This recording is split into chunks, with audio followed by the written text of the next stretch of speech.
আসসালামাইকুম, আমি আশিস রাশেদ আপনাদের সাথে আলোচনা করব আজকে নতুন একটি বিষয় নিয়ে। যে বিষয়টি হচ্ছে স্টুডেন্ট অবস্থায় আপনি কি করবেন।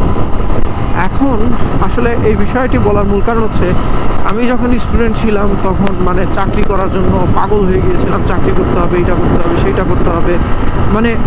আসলে এই মুহূর্তে যদি কিছু না করি তাহলে নাই হবে, আমার প্রচণ্ড টাকার প্রয়োজন। এরকম আমি অনেক বিষয়ে সাফার করেছি। তো আমি আসলে ন্যাশনাল ইউনিভার্সিটির স্টুডেন্ট ছিলাম, আর সরকারি বাংলা কলেজ থেকে ইন্টারমিডিয়েট পাস করেছি।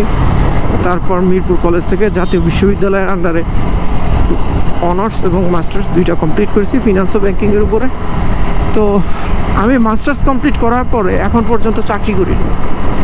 আমি যেটা করেছিলাম সেই বিষয়গুলো আপনাদের সামনে তুলে ধরবো, আর সবশেষে বলবো আপনি কি করবেন। প্রথমত চাকরি যখন খুঁজেছিলাম তখন আমার চাকরি পাওয়াটা অনেক অনেক ডিফিকাল্ট একটা হয়েছিল, কারণ ইন্টারমিডিয়েট পাস অবস্থায় তখন চাকরি পাওয়া যাচ্ছিল না, কিংবা স্টুডেন্ট থাকা অবস্থায় কেউ চাকরি দিতে চাইছিল না। হয় আমাকে পড়াশোনা ছাড়তে হবে, তাহলে আমি চাকরি করতে পারবো, আর না হলে কিছু করার নাই। তো পড়াশোনা ছেড়ে চাকরি করব এরকম কোনো প্রিপারেশন আমার ছিল না, কারণ আমি আসলে তত ভালো স্টুডেন্টও না যে আমি পড়াশোনাই করতে হবে না হলে হবে না, এরকম কিছু না। আমার একটা জেদ ছিল যে আমি অনার্স কমপ্লিট করব। তো চাকরি যখন হচ্ছিল না, অনার্স ফার্স্ট ইয়ারের দিক থেকে অনেক দিন খাটাখাটনির পরেও যখন হচ্ছিল না, তখন আমার এক বন্ধু আমাকে টিপস দিল, বন্ধু তুমি টিউশনি করো, যেখান থেকে তুমি ভালো অর্থ উপার্জন করতে পারবে। আমার চেনা পরিচিত অনেকে আছে যারা মান্থলি 15 থেকে 20,000 টাকার উপরে উপার্জন করে। তো ওই অবস্থায় বললাম ঠিক আছে, আমার অত লাগবে না, মান্থলি 4-5 হাজার টাকা হলেই হবে, যাতে আমি হাত খরচটুকু চালাইতে পারি।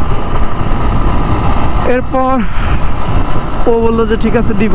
তো যদিও আমার টিউশনি দেয় নাই, আমি আমার অনেক কাছের মানুষ, পরিচিত অনেক মানুষের কাছে টিউশনি চেয়েছি।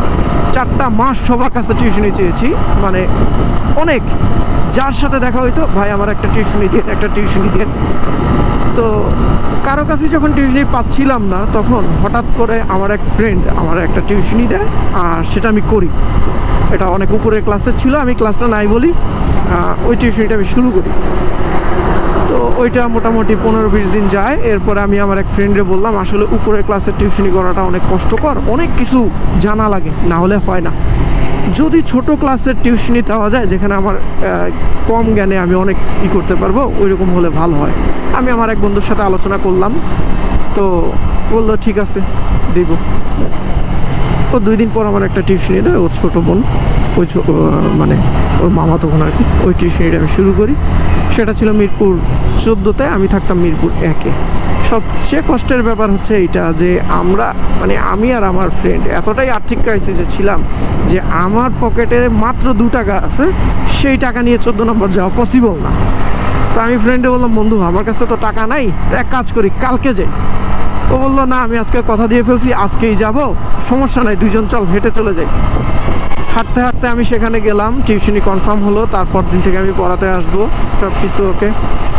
তো টিউশনি পড়ালাম টোটাল 1 বছর। তো যেখান থেকে আমি যা বেতন পেতাম তার 60%-এর উপরে আমার খরচ হয়ে যেত শুধুমাত্র ভাড়া আর টুকটাক কিছু খাওয়া দাওয়াতে। সেখানে যেতাম আসতাম, এরকম ভালো টাকা খরচ হতো। দৈনিক 20 টাকা যাতায়াত ভাড়া লাগতো, বেতন পেতাম 1500-র মতো। তো ওইভাবে করেই চলতেছিল, পড়াচ্ছিলাম 1 বছর পর্যন্ত। আমি শুধু 14 নম্বর একটা টিউশনি করেছি, আর মান্থলি ওই 1500 টাকা দিয়ে চলেছি। এর মধ্যেখানে আমার এত মানুষের কাছে টিউশনি চাওয়া, আমি কোথাও পাই নাই একটা টিউশনি। এখন বলতে পারেন যে এত টিউশনি চাইলাম কিন্তু না পাওয়ার কারণটা কি? এর মূল কারণ হচ্ছে বিশ্বাস। আপনি যে ভালো পড়ান সেই বিশ্বাসটা একটা গার্জিয়ান কীভাবে করবে, আপনার ফেস ভ্যালু কতটুকু, আপনার চলাফেরা কাদের সাথে, এগুলোর উপরে ডিপেন্ড করে। আমি আসলে তখন চলতাম এমন ছেলেবেলেদের সাথে যারা আসলে টিউশনি করতো না, তো আমি তাদের কাছে টিউশনি চেয়ে তো লাভ নেই। তো এর পরবর্তীতে আমি যার কাছে টিউশনি চেয়েছিলাম সে টিউশনি করে, যার কারণে আমি সহজেই টিউশনিটা পাই। আর ওর একটা ধারণা ছিল যে আমার মামাতো বোনটাকেই ওরা পড়াইতে দেই, যাতে করে যদি ও খারাপ পড়ায় আমি এটা হ্যান্ডেল করতে পারি। তো আল্লাহর রহমতে আমি অনেক ধৈর্য নিয়ে, অনেক আত্মবিশ্বাসের সাথেই পড়িয়েছিলাম। যার কারণে 1 বছর সেখানে কন্টিনিউ করার পর ওই একটা টিউশনির মারফত আমি শুধু 14 নাম্বার থেকে পার মান্থ 20,000 টাকার মতো ইনকাম করতাম, শুধু 14 নম্বর থেকেই। অর্থাৎ কস্টিং কিন্তু আমার আগের মতোই রইল, কিন্তু এখন আমার ইনকাম বেড়ে 20,000-এর মতো চলে গেছে। তো ওইখানে প্রায় 3 বছর কন্টিনিউ করার পর আমি বড় ক্লাসের যে টিউশনিগুলো আছে সেগুলোর দিকে মনোযোগী হই এবং একটা সময় প্রতি মাসে 40-45 এরকম উপার্জন করতে সক্ষম হই। তো এভাবে করেই যাওয়া। মাস্টার্স শেষ করার পরও আমি 1 বছরের মতো টিউশনি করেছিলাম। তো তারপরে আসলে আমার আর পড়ানোর মতো আগ্রহ ছিল না, আমি আমার ব্যবসার দিকে ফোকাস দিই। আর এখন মোটামুটি আমি আমার ব্যবসা নিয়েই আছি।